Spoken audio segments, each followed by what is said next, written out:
master plumber, and I worked in the Maryland area for 20 years serving homeowners and fixing their plumbing issues.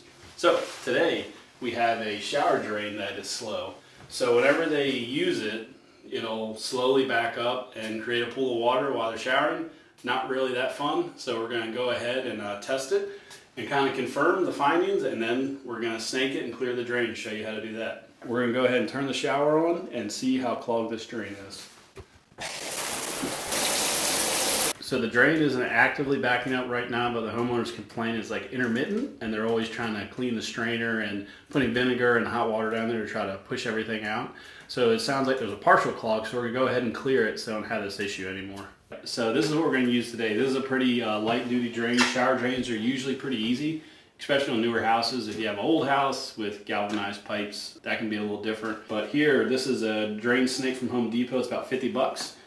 And it has a drill attachment right here, and you hook the drill to it, and then you just feed this as it goes down. So we'll go ahead and attach it here.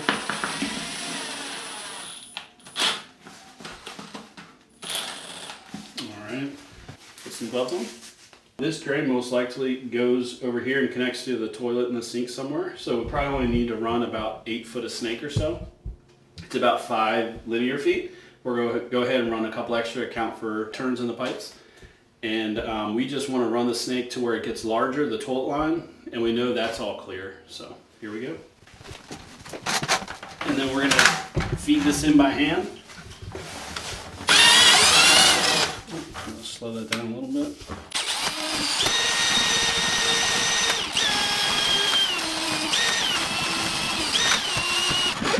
All right.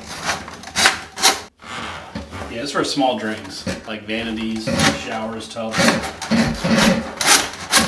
Would recommend it on a kitchen sink. Would not. Would not, no. Okay. Yeah. Why? Because usually they're longer runs, and usually they have like grease deposits, which can be a little hard to get through, and you want a larger, more professional grade snake. All right, nothing back. So whatever we dislodge, we'll just push through the pipe. And so we'll run the shower and make sure it drains good and be in good shape. All right. So we went ahead and snaked it, and now it's draining great. Shower drains is pretty common for them to clog up. It's a common service call for us.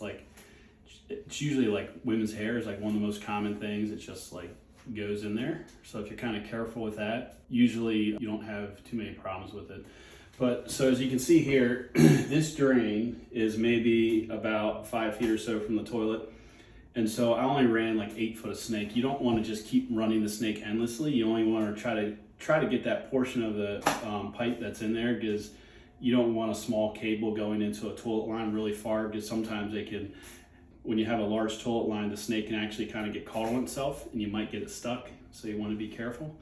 And then also another good tip with a shower drain is sometimes you don't need the snake, and you can actually let it fill up until there's standing water, and you take a toilet plunger, and a lot of times you can plunge it and push the stuff down too. So that's like a quick tip if you just want to, whatever's available in your house if you don't have a snake.